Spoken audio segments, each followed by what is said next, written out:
लीजिए महाराज, आपकी धर्मपत्नी का आक्रोश अब समाप्त हो गया। इन्होंने मेरी बात मानकर मुझ पर बड़ा उपकार किया है। नहीं देवी, उपकार तो आपने मुझ पर किया है। मेरी बुद्धि भ्रष्ट हो गई थी, आपने सही दिशा देकर मुझ पर उपकार किया है। मैं आपका एहसान जीवन भर नहीं भूलूंगी। महाराज, मुझे क्षमा कर दीजिए। मैं अपने आप पर नियंत्रण खो चुकी थी। मैंने इतना कुछ कह दिया। ये आप क्या कह रही हैं महारानी? मैं तो इतना ही कहूंगा कि आपने जो कुछ भी कहा वो सब पुत्री मोह के कारण कहा। पुत्री, मैं तुम्हारे साथ बहुत बड़ा अन्याय करने जा रही थी। ये तो भला हो गुरु पत्नी का, जिन्होंने समय पर आकर मेरी आंखें खोल दी। पुत्री, अब तुम जो चाहोगी, जैसा चाहोगी, वैसा ही होगा। माताश्री। देवर्षि, सच पूछिए तो आप ही की कृपा दृष्टि का परिणाम है। यदि आप माता अरुंधति को यहाँ न लाते तो मैं भ्रम के सागर में न डूबती न तरती, न जाने किस अनर्थ को जन्म देती। देवी मैना, आपने तो सुना ही होगा, अंत भला तो सब भला। जो कुछ भी हुआ उसे आप भूल जाइए। इस कक्ष के बाहर एक मंगल कार्य हम सब की प्रतीक्षा कर रहा है। बाहर आपके राज कर्मचारी, महामंत्री और राजपुरोहित सहित पुत्री पार्वती का शगुन लिए हमारी प्रतीक्षा कर रहे हैं। और ये तो मेरे लिए बड़े ही सौभाग्य की बात है कि शगुन की इस शुभ घड़ी में मैं तब भी उपस्थित था और अब भी हूं। नारायण नारायण।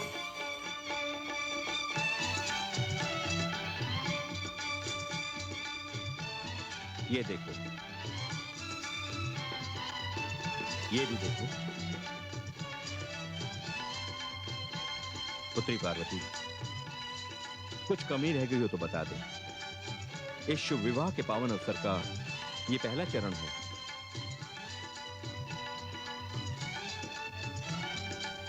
नारायण नारायण। आप दूल्हे को विवाह के लिए वचनबद्ध करने नहीं, दूल्हे को मोल लेने के लिए आए।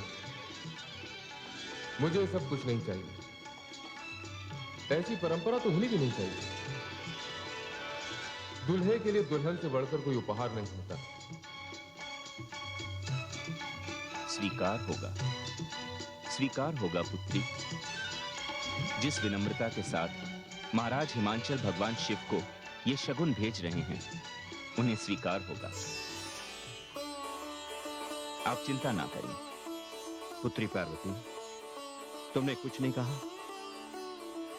पिताश्री, आपने जो सोचा, जो किया वो उत्तम है, सर्वथा उचित है। महाराज, यदि कोई कमी रह गई हो तो हमारे जमाता भगवान शिव से क्षमा मांग लीजिएगा। महारानी मैना, जो दोनों हाथों से सदैव बांटते आ रहे हैं, उन्हें कभी कभी कुछ ग्रहण करने का आनंद भी तो उठाना चाहिए। आप चिंता ना करें, भगवान शिव को इससे बहुत आनंद मिलेगा। महाराज, शगुन लेकर चलने का यही शुभ मुहूर्त है। हमें चलना चाहिए। महाराज, आपकी यात्रा मंगलमय हो, पथ शुभ हो। देवर्षि नारद, जब यात्रा में आप साथ होंगे तो यात्रा तो शुभ होगी ही। नारायण नारायण।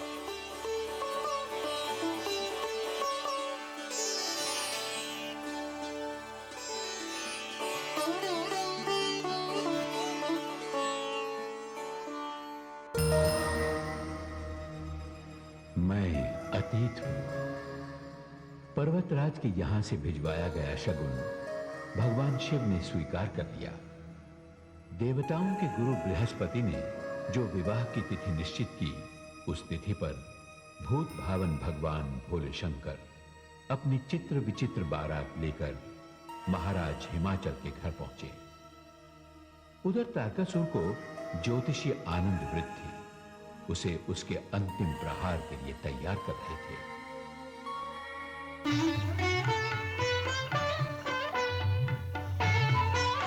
महाराज, जब से हिमाचल पुत्री पार्वती का जन्म हुआ है, मैं तब से आपको निरंतर सावधान करता आया हूँ, किंतु आपने अभी ज्योतिषाचार्य जी, और मैंने भी उसे समाप्त करने के लिए निरंतर प्रयास किए, किंतु वो हर प्रयास से बचती रही है। पिछली बातों को भूल जाइए महाराज, किंतु इस समय ग्रहों की स्थिति के अनुसार यदि आपने अपने जीवन का अंतिम प्रयास ना किया तो बात आपके हाथ से निकल जाएगी महाराज। कहना क्या चाहते हो ज्योतिषाचार्य? स्पष्ट शब्दों में कहो। तो सुनिए महाराज, आज भगवान शिव और पार्वती की भांवर पड़ने वाली है। देवगुरु बृहस्पति तो उनके विवाह का मुहूर्त भी निकाल चुके हैं। महाराज, यदि ये मुहूर्त टल गया तो आपके जीवन पर आया हुआ संकट भी टल जाएगा। हाँ महाराज। महाराज, अब से थोड़ी देर के पश्चात पार्वती अपनी माता महारानी मैना के साथ राजमहल से दूर अपनी कुलदेवी की पूजा करने के लिए निकलने वाली है। बस ज्योतिषाचार्य, इतनी सूचना पर्याप्त है। आज तक जो भी हुआ, अब ये अवसर मैं अपने हाथ से नहीं जाने दूंगा।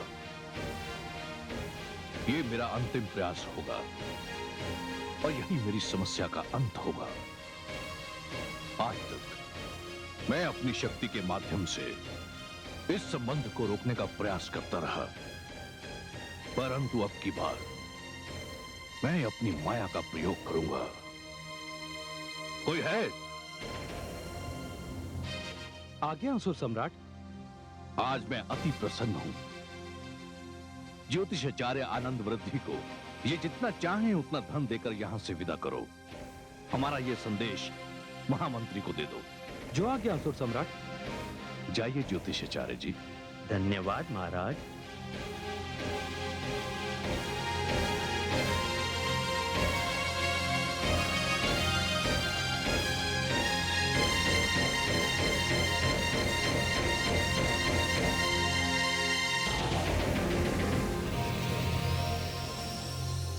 शिष्य, वर्षों पहले तुमने एक प्रश्न किया था, क्या तुम्हें स्मरण है?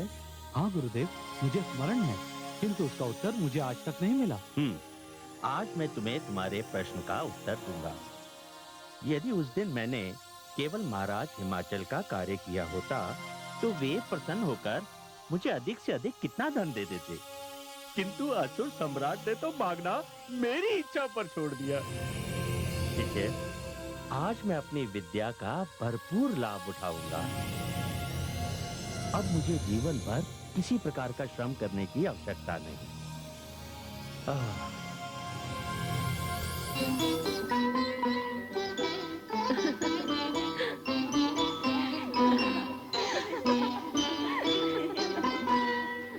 प्रणाम राजकुमारी जी। राजकुमारी जी, महारानी जी आपकी प्रतीक्षा में हैं। आपको कुलदेवी के मंदिर जाना है उनके साथ। जब आप कुलदेवी की पूजा करके लौट आएंगी तभी बारात की द्वार पूजा होगी। तुम चलो, मैं आती हूँ। जी राजकुमारी जी।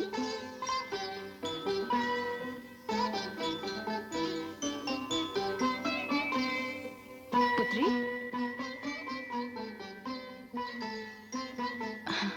कितनी सुंदर लग रही हो। चलो पुत्री, बहुत देर हो गई है। चलिए माताश्री।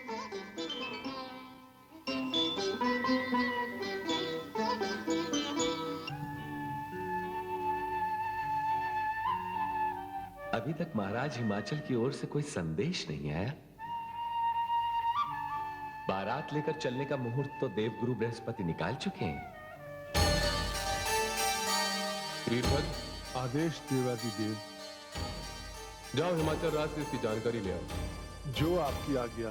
मैं अभी गया और अभी आया। यदि आपकी आज्ञा हो तो मैं माता के दर्शन भी करता हूँ। हाँ हाँ, अवश्य।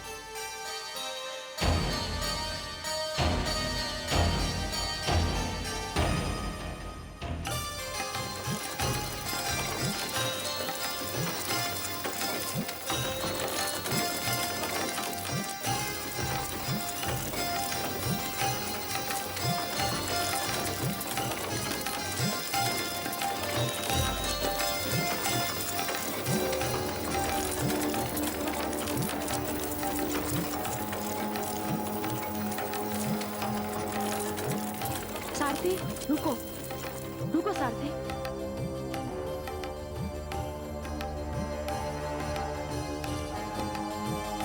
माताश्री, लगता है मार्ग भूल गए। पहले तो कुलदेवी का मंदिर इतनी दूर नहीं था। कहीं हम मार्ग भूलकर किसी और स्थान पर तो नहीं आ गए? क्या हुआ माताश्री? तुम्हारा कथन बिल्कुल सत्य है। हम कुलदेवी के मंदिर से बहुत दूर आ चुके हैं। तब तो हमें तुरंत लौट जाना चाहिए माताश्री। लौट जाना चाहिए? हाँ।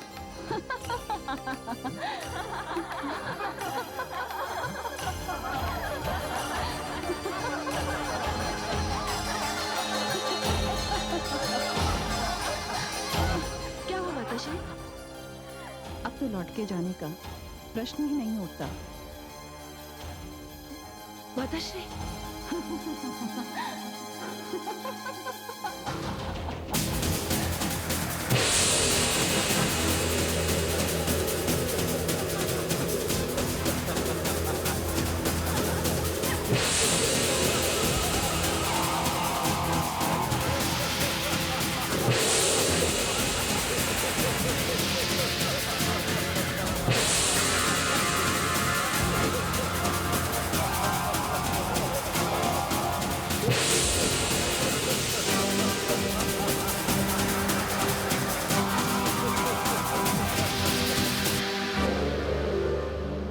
पुत्री, पुत्री पार्वती,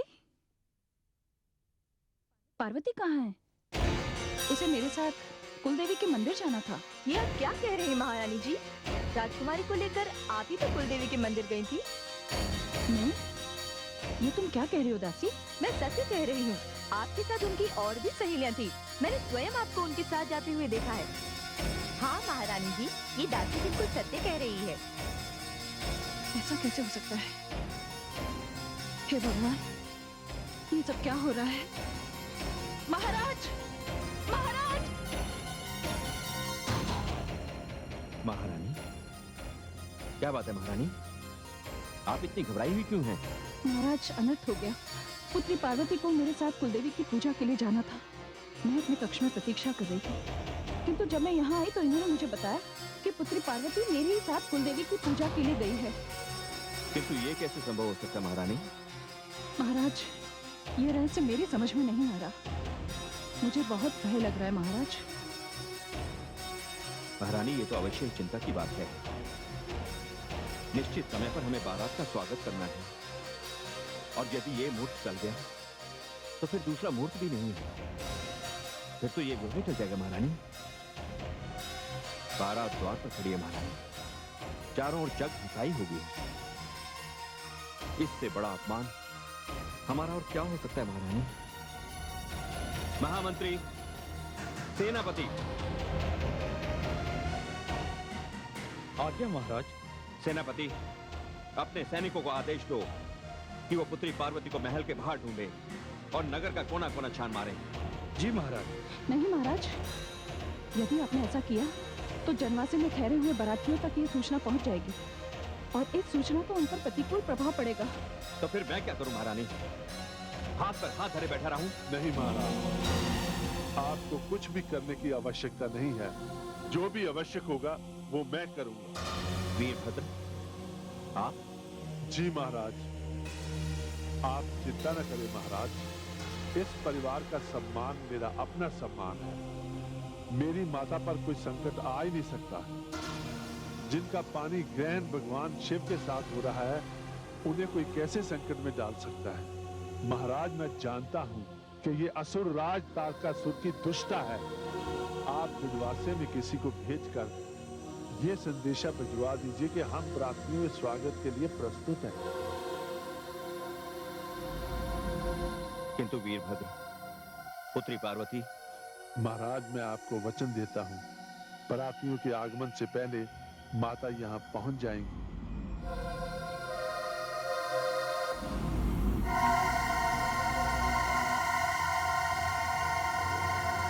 यदि आप बिना किसी विरोध के हमारे नगर चली चलें, तो मैं आपको विश्वास दिलाता हूं कि मैं आपका कोई अहित नहीं करूंगा। मेरा उद्देश्य केवल आपके और शिव के विवाह को रोकना। तू क्या रोकेगा इस विवाह को? तेरा सामर्थ्य क्या है?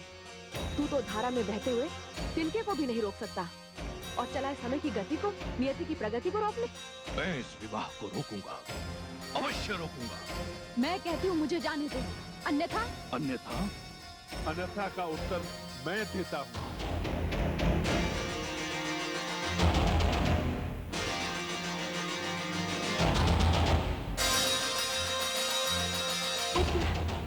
पापी निरादम, तू अपने आप को असुरों का राजा समझता है और मेरी माता पर मायावी शक्तियों का प्रयोग करना चाहता है। कौन हो तुम? मेरा परिचय तेरे 2 बार भेजे हुए सैनिकों से तुझे मिल चुका होगा। अंतिम बार तूने 8 सैनिक भेजे थे, 7 को मैंने मार गिराया, 1 को मैंने जीवित छोड़ दिया ताकि वो तुझे उन 7 की मृत्यु का समाचार दे, किंतु लगता है कि भय के मारे वो भी तेरे पास नहीं पहुंचा। ओ वीरभद्र, तुम यहां से लौट जाओ वीरभद्र। अब यहां जीवन मरण का प्रश्न है। विवाह मंडप में सब प्रतीक्षा ही करते रह जाएंगे। आज पार्वती यहां से नहीं जाएगी। आज ये विवाह संपन्न नहीं होगा। ये विवाह तो आज ही संपन्न होगा और देखता हूं कि इसे कौन रोकता है। देख क्या रहे हो? तीर कर मार डालो इस दुष्ट। नहीं,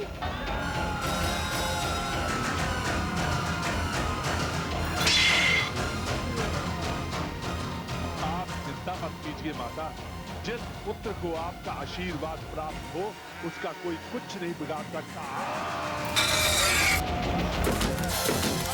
आप पीछे हट जाइए, मैं आपको छूना नहीं चाहता।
व्यर्थ में अपने असुरों का संहार करा दिया।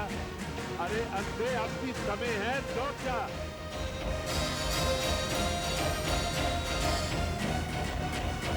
मैं तुझे मारकर ही लौटूंगा वीरभद्र।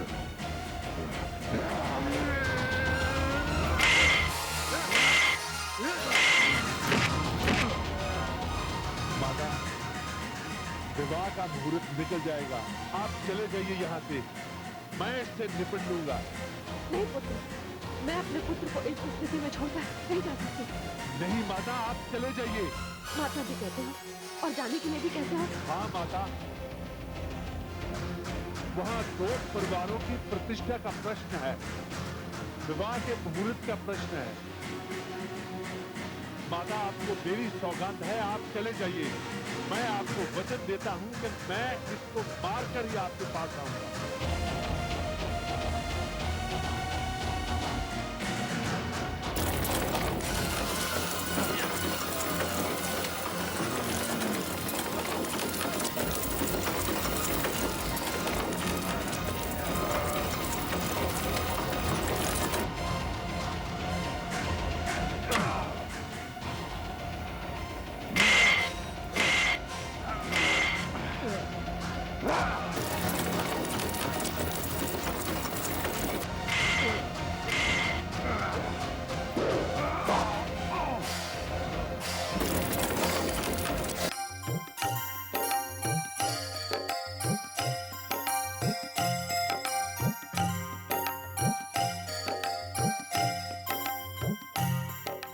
वरमाला की विधि पूर्ण की जाए।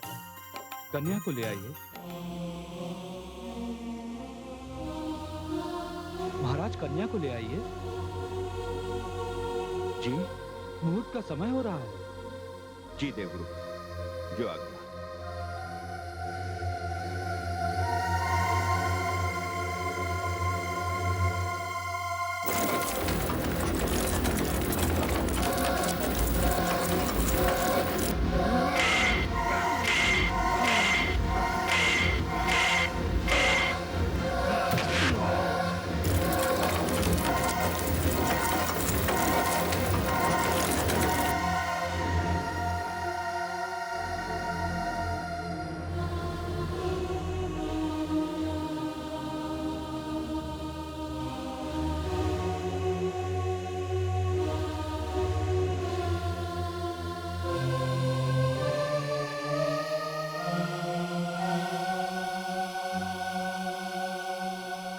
महाराज, मैं आपको वचन देता हूँ, परातियों के आगमन से पहले माता यहाँ पहुंच जाएंगी।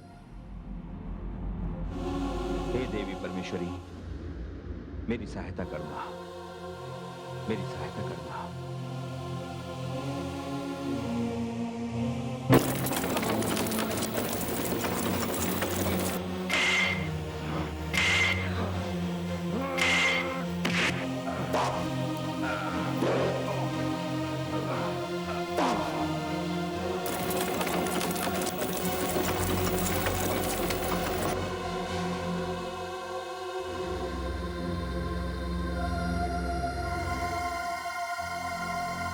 महारानी, कुछ पता चला महाराज?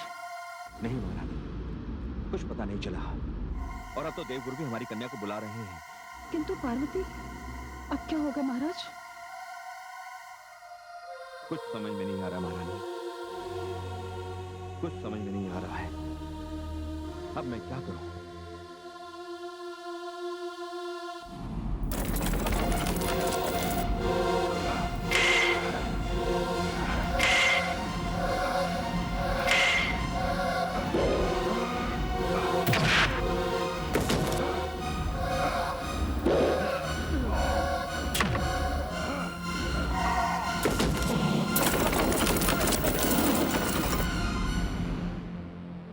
अब मैं विवाह मंडप में कैसे जाऊं? क्या उत्तर दूंगा उन लोगों को? महारानी, जो नहीं होना चाहिए था वो होने जा रहा है।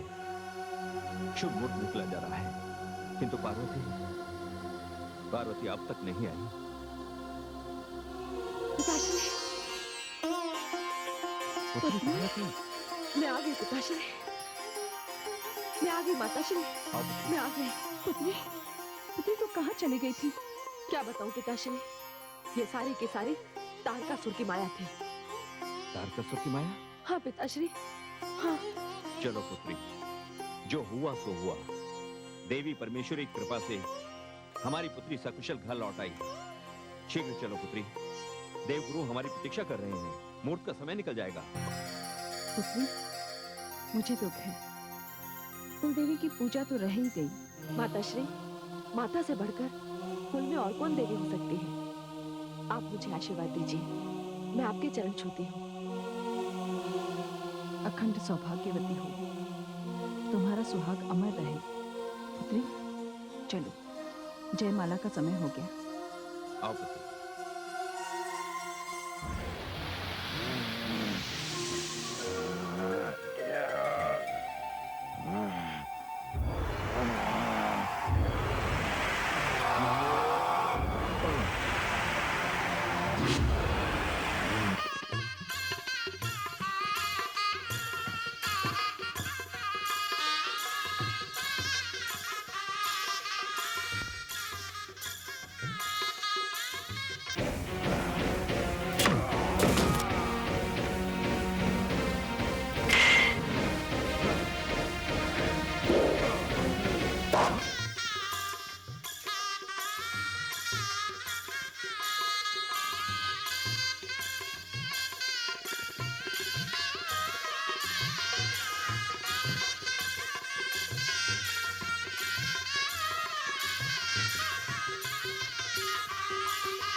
माते, ये दृश्य देखने के लिए आंखें कब से तरस रही हैं। पुत्र, आज इन आंखों की प्यास बुझ गई। पुत्र वीरभद्र, तूने आज पुत्र का धर्म निभा दिया। मेरी प्रार्थना है कि तेरे जैसा पुत्र संसार में हर माता को मिले। तू धन्य है पुत्र, तू धन्य है। वीरभद्र, मैं तुझे वरदान देता हूं, तू जिस किसी स्थान पर रहेगा वो स्थान संकट से सदा के लिए मुक्त हो जाएगा। पुत्र वीरभद्र, मुझे तुझ पर गर्व है।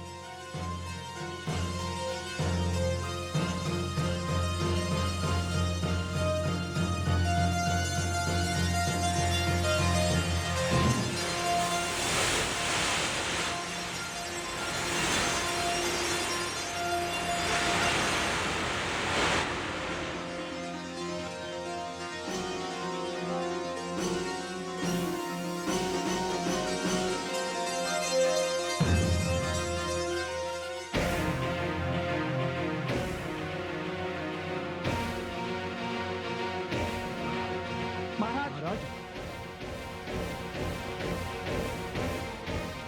महाराज, ये क्या हो गया? आपकी ये अवस्था? नहीं, कोई मेरे निकट नहीं आएगा। मुझे नहीं चाहिए किसी की सहानुभूति। किंतु ये बात सिद्ध हो चुकी है कि मैं अजय हूं। संसार की कोई भी शक्ति मुझे पराजित नहीं कर सकती, ना ही कोई मेरा वध कर सकता है। क्षमा करें असुर सम्राट, आप घायल हैं। मैं राजवैद्य भेजता हूँ। नहीं, मैं घायल नहीं हूं। घायल हुआ है मेरा सम्मान। यदि रक्त बहा है तो वो मेरी प्रतिष्ठा का महामंत्री जी। जाओ, चले जाओ, मुझे एकांत चाहिए।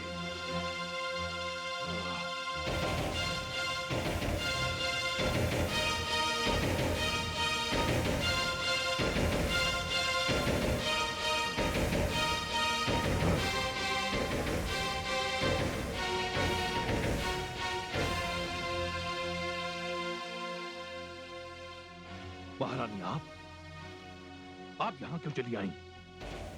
मैं आपके घावों पर चंदन का शीतल लेप लगाने आई हूँ। नहीं चाहिए मुझे चंदन का शीतल लेप महारानी।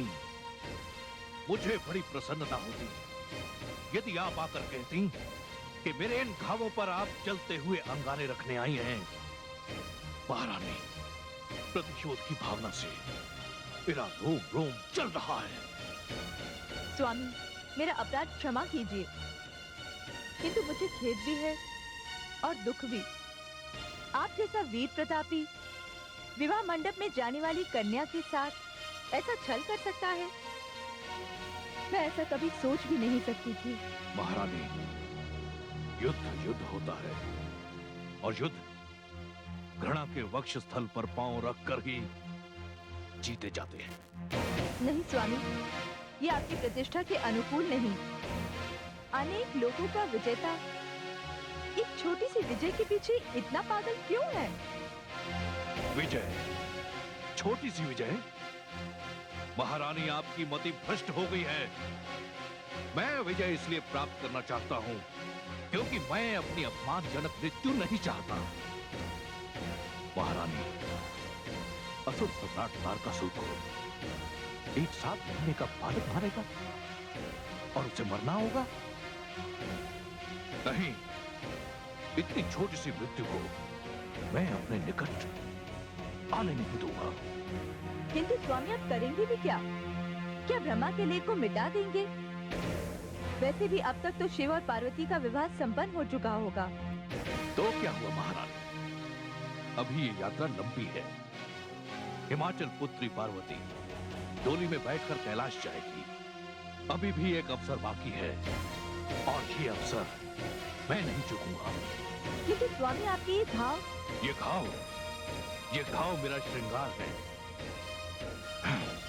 स्वामी,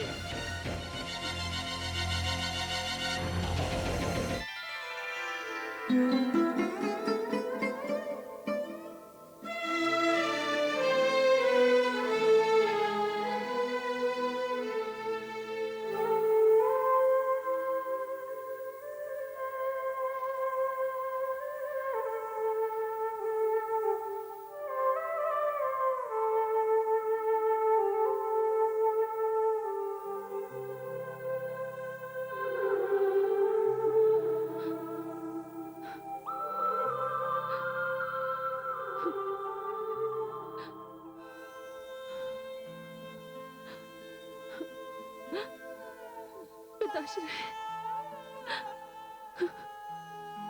पुत्री पार्वती,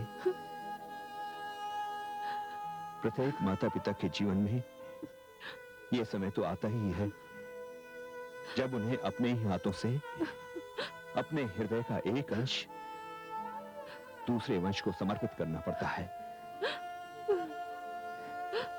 यह हमारा परम सौभाग्य है पुत्री कि तुम भगवान भोलेनाथ के घर कैलाश जा रही हो। अखंड सौभाग्यवती भव पुत्री, अखंड सौभाग्यवती भव। पिताश्री, सदा सुहागन रहो।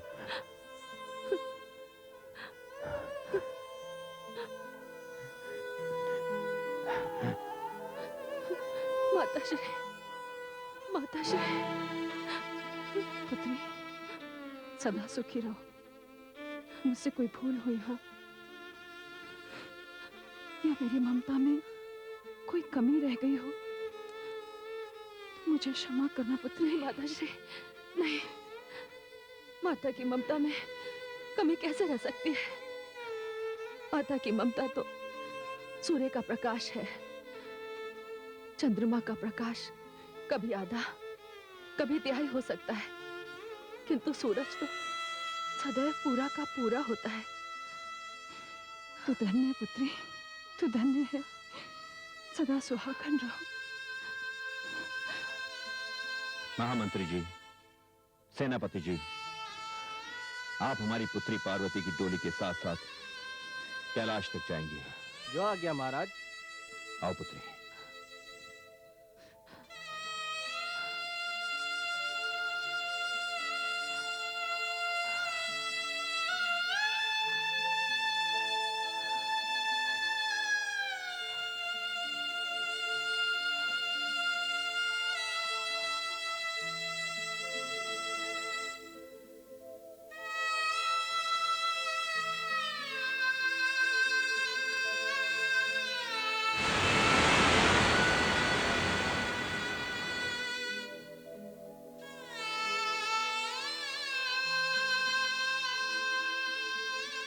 माताश्री,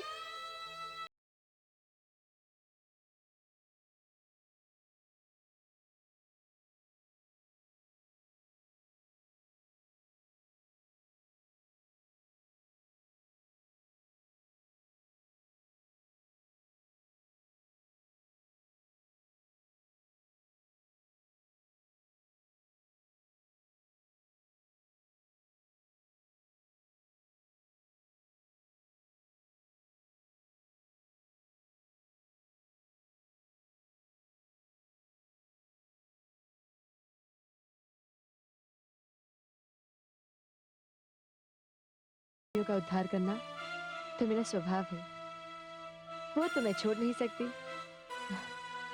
मेरी यात्रा बड़ी लंबी है, लोक कल्याण ही तो मेरा जीवन है। मैं पार्वती से मिलने जाती हूँ। प्रणाम।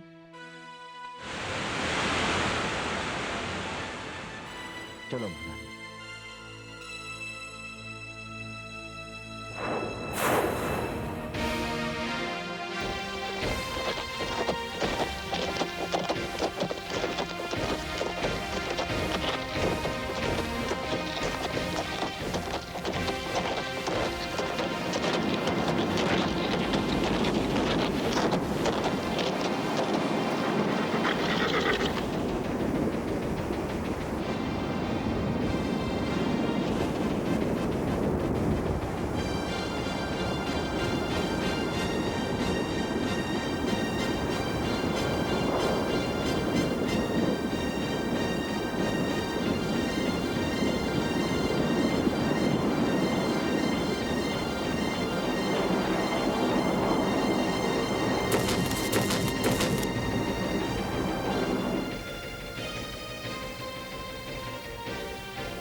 जाओ तुम सब।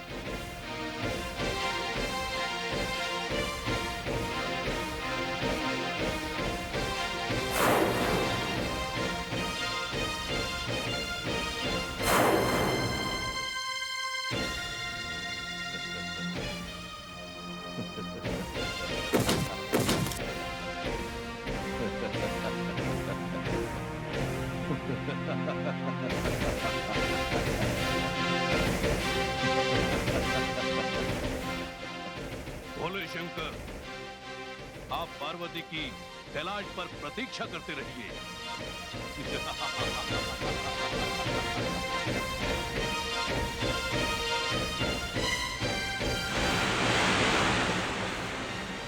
पार्वती,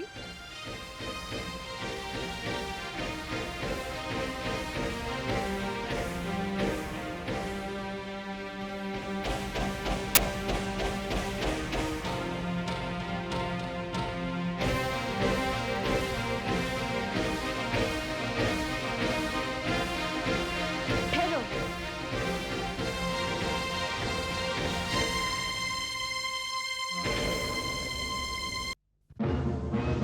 कौन हो तुम लोग?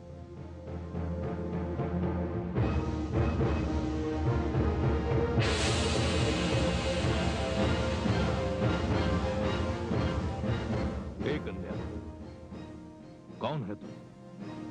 अच्छा, तो ये सब तुम्हारी माया है। मैंने पूछा कौन है तू? तू यहां से चली जा, अन्यथा इसका परिणाम अच्छा नहीं होगा। तू मुझे परिणाम से डराता है, गंगा को परिणाम से डराता है। गंगा? अच्छा, तो तू गंगा है। मैं समझ गई, तू तारकासुर है। असुर सम्राट तारकासुर। अरे मूर्ख, भूल गया? जब हम दोनों नन्ही बालिकाएं थी, तब तूने अपने वीरों को भेजा था पार्वती का वध करने के लिए, और वो सब वीर गति को प्राप्त हो गए। मैंने कहा ना, तू यहां से चली जा। मैं यहाँ से नहीं जाऊंगी। डोली को शीघ्र मेरी राजधानी ले जाओ। मेरी प्रतीक्षा मत करना। मैं इस मूर्ख स्त्री को इसके परिणाम तक पहुंचा कर आता हूं। जाओ। ठहरो, पहले मैं तेरे इन 4 वीरों को परिणाम तक पहुंचा दूं, फिर तुझे भी देखती हूँ। गंगा लोक कल्याण के लिए जल की धारा है, किंतु तुझ जैसे दुष्ट पापी के लिए जलता हुआ अंगारा।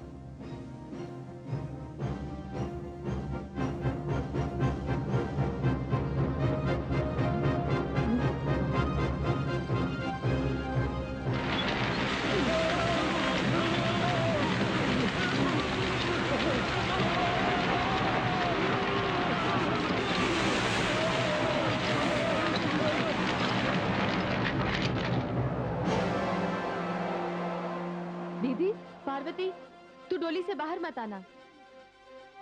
दुल्हन ससुराल से पहले डोली से नहीं उतरती।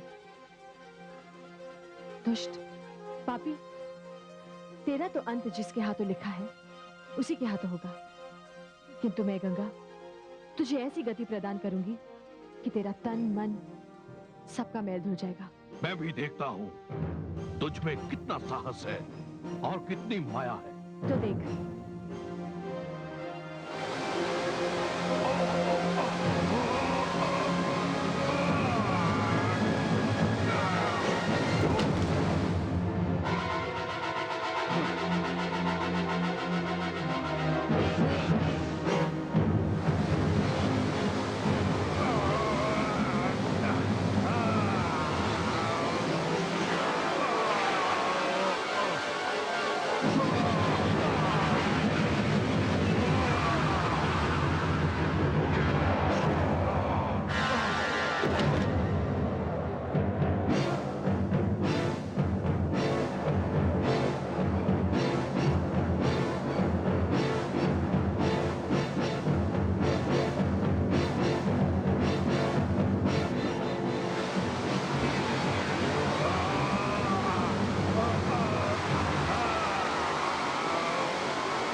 अरे दीदी, वो कहाँ गया?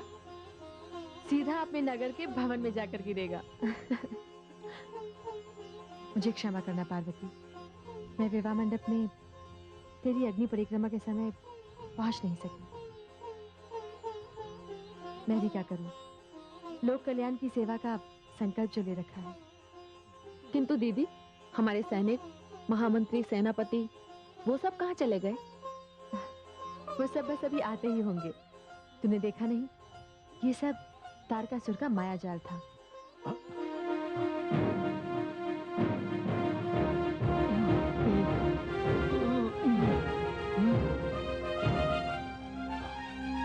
अरे पार्वती की डोली कहाँ है? वो रही। हाँ चलो। अच्छा पार्वती, सुखी रहो। अब मैं चलती हूँ। प्रणाम महामंत्री जी। प्रणाम। प्रणाम सेनापति जी। प्रणाम। पुत्री गंगा, ये सब क्या है? पुत्री पार्वती की डोली यहाँ है और कहारव समेत हम वहां थे। ये है क्या? महामंत्री जी, असुर राज तारकासुर ने पार्वती को कैलाश जाने से रोकने के लिए पुनः एक असफल प्रयास किया, जिसे मैंने विफल कर दिया। आप धन्य हैं गंगे, सचमुच आप धन्य हैं। अब हम चलें? कैलाश पहुंचने में हमें देर होगी। अवश्य। चलो सैनिकों, सैनिकों चलो।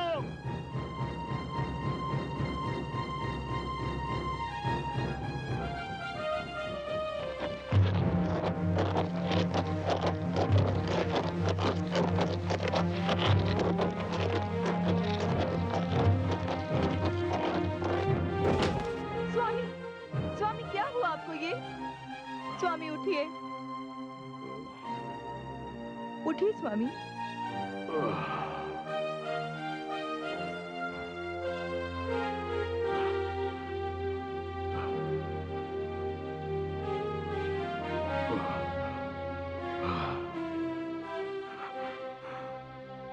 वो गंगा, हिमाचल की बड़ी पुत्री गंगा, यदि वो बीच में ना आई होती तो मैं पार्वती जैसे कंटक को जड़ से उखाड़ चुका होता और उठाकर यहाँ ले आता। स्वामी, आपको ये क्या हो गया है? आप अपनी प्रतिष्ठा, मान मर्यादा सब भूल गए? आप ये क्यों नहीं सोचते कि दिन प्रतिदिन गिरते ही चले जा रहे हैं आप? स्मरण कीजिए स्वामी, एक समय था जब आपसे बड़ा कोई तपस्वी नहीं था और ब्रह्मा जी ने आपसे प्रसन्न होकर आपको वरदान दे दिया। एक समय था जब आपसे बड़ा कोई योद्धा नहीं था। आपने देवासुर संग्राम में देवताओं को पराजित किया था। देवराज इंद्र आज तक समस्त देवताओं समेत कहीं भटक रहे हैं और देवलोक पर आपका अधिकार है। और ऐसे वीर की ये दशा। आप पत्नी की सीमा का उल्लंघन कर रही हैं महारानी। हाँ महाराज, मैं अपनी पत्नी सीमा का अतिक्रमण इसलिए कर रही हूँ क्योंकि मुझे अपने सुहाग पर संकट दिखाई दे रहा है। किंतु आप तो बिना किसी कारण ही शालीनता की सारी सीमाओं का उल्लंघन कर चुके हैं। ये आप क्या कह रही हैं महारानी? मैं सत्य कह रही हूँ स्वामी। आपने बालिकाओं के वध का प्रयास किया। आपने नारी के अपहरण का निकृष्ट उदाहरण प्रस्तुत किया। हाँ किया मैंने, और ये सब कुछ मैंने अपने जीवन, अपने प्राणों की रक्षा के लिए किया। और आपको ये सब ना करना पड़ता यदि आपने ब्रह्मा जी से एक व्यर्थ का वरदान न मांगा होता। जो लोग अपने जीवन को संवारने से अधिक ध्यान अपनी मृत्यु के भय पर देते हैं, उनका सारा जीवन मृत्यु के भय की छाया में निकल जाता है। स्वामी, मृत्यु तो क्षण मात्र की होती है। उसके लिए जीवन की असंख्य क्षणों को भय पर बलि चढ़ा देना कितनी अनुचित बात है। और आप जानते हैं इस सब का कारण क्या है? क्या है इसका कारण? महाराज, इसका कारण वो धूर्त ज्योतिषी है जो अपने आदर्श से गिर चुका था। महाराज, वो लोभी था जो ग्रहण बनकर बिना बुलाए आपके जीवन में चला आया था। आपको भय के इस भंवर में छोड़कर वो आपसे मुंह मांगी संपदा लेकर चला गया। उसने अपनी विद्या का दुरुपयोग किया था। स्वामी, एक शासक, एक वीर, एक योद्धा यदि ऐसे ज्योतिषी के मुख की ओर देखेगा तो उसका परिणाम कभी सुखद नहीं होगा। बस महारानी बस, चली जाइए, मेरे सामने से चली जाइए, अन्यथा आपको अपने अपमानित होने का पछतावा होगा। नहीं महाराज,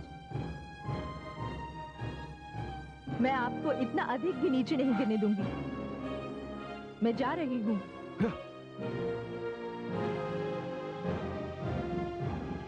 मूर्ख स्त्री, तुझे इतना भी पता नहीं कि एक बालक को समाप्त करने के लिए मुझे कितना कम कष्ट उठाना पड़ेगा।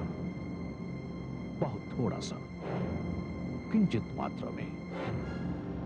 मैं देखूंगा वो बालक मेरा काल बनता है क्या मैं उस बालक का काल बनता हूं।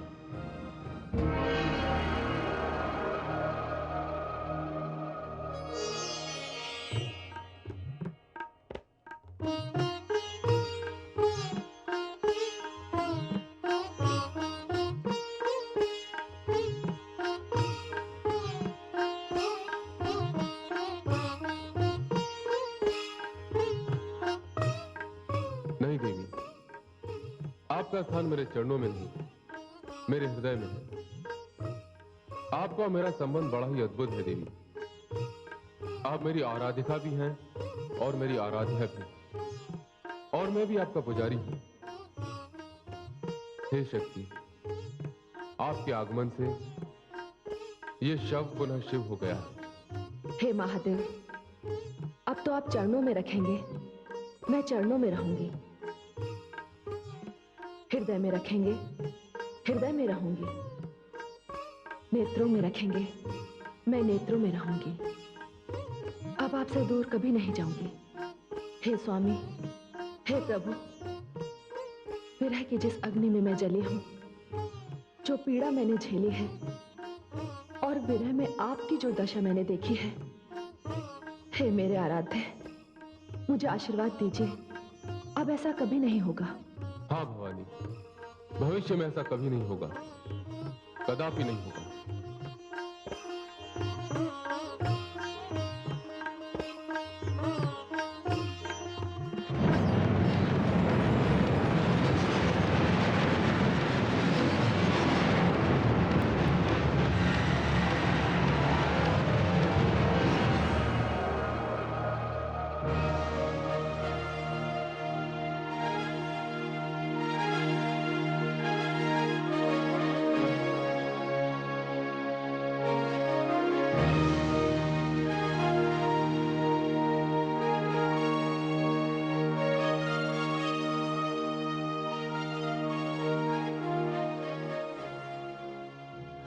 क्या बात है महारानी, क्या सोच रही हैं आप?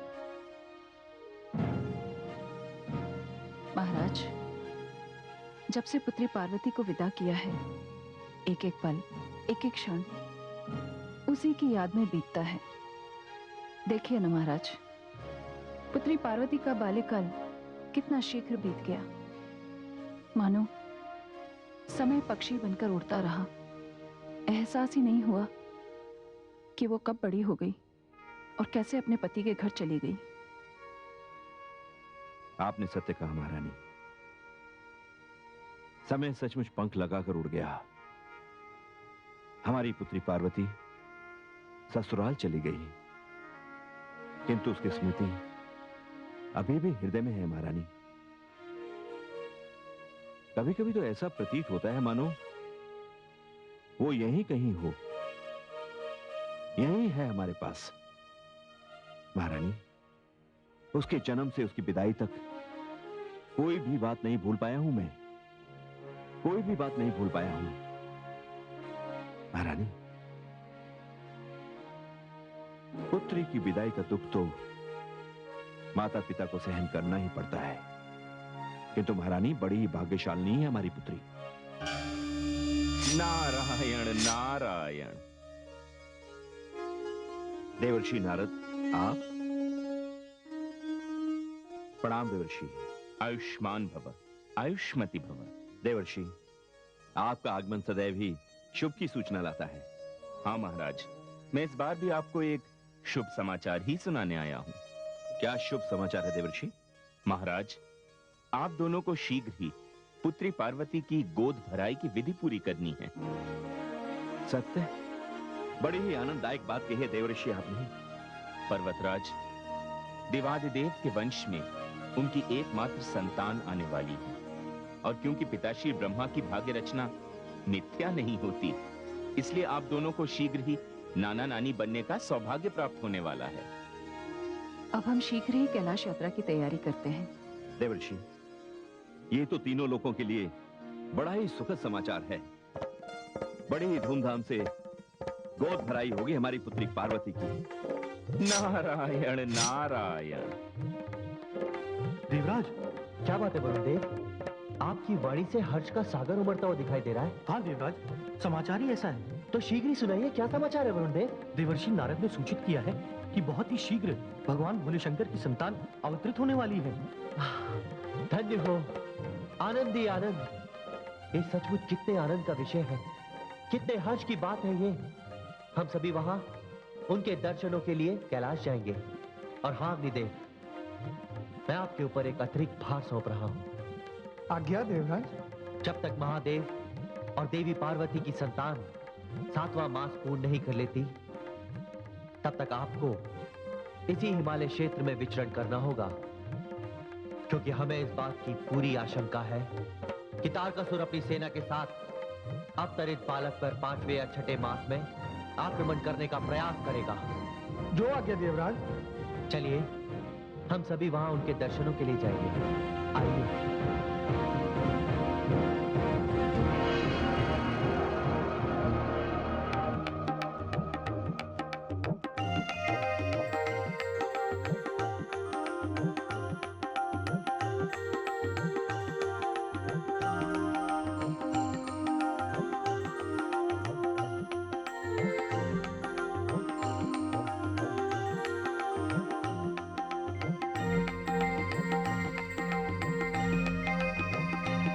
समस्त देवी देवताओं एवं ऋषि गणों को हमारा चरण वंदन। नहीं देवादिदेव, नहीं। संबंध अपने स्थान पर है और सम्मान अपने स्थान पर। माताश्री। पुत्री पार्वती, दूधो नहो पुतो फलो। देवियों, आप सभी को मेरा प्रणाम स्वीकार हो। महारानी मैना, बधाई हो। आज वो शुभ अवसर आया है जब हम देवी पार्वती की गोद भराई के लिए यहाँ पर आए हैं। देवी, आप ही के आशीर्वाद से मैं आने वाले अतिथि के स्वरूप को अभी से देख रही हूँ। हम भी उस शुभ मुहूर्त की प्रतीक्षा में हैं। जब वो घड़ी आएगी, हमारे दुख के दिन बीतेंगे, हमारा उद्धार होगा, हम शरणार्थियों को अपने घर जाने का अवसर प्राप्त होगा। हे देवादिदेव महादेव, आप किस बात की प्रतीक्षा है? अभी तो केवल भगवान विष्णु और ब्रह्मा जी, महादेवी सरस्वती और महादेवी लक्ष्मी पधारने वाली हैं। हे महादेव, ब्रह्मदेव और श्रीहरि विष्णु पधार चुके हैं।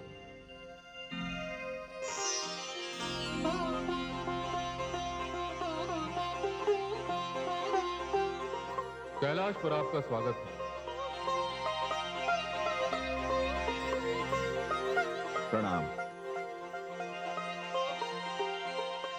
आप सब इस शुभ अवसर पर पधारे हैं, मैं आपका बड़ा आभारी हूं।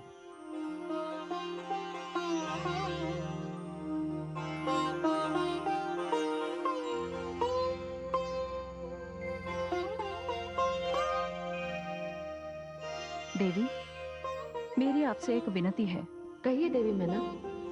देवी, पुत्री पार्वती की गोद भराई आपके कर कमलों द्वारा हो, और जिस कन्या की गोद भराई स्वयं महादेवी लक्ष्मी करेंगी, उसके सौभाग्य का क्या कहना? उत्तम, उत्तम, अति उत्तम। मुझे ये अवसर आपने प्रदान किया, मैं आभारी हूँ। मैं सर्वप्रथम 7 ऋषि पत्नियों से आग्रह करती हूँ कि वे देवी पार्वती के मस्तक पर हाथ रखकर आशीर्वादों और शुभकामनाओं से उनका आंचल भर दें।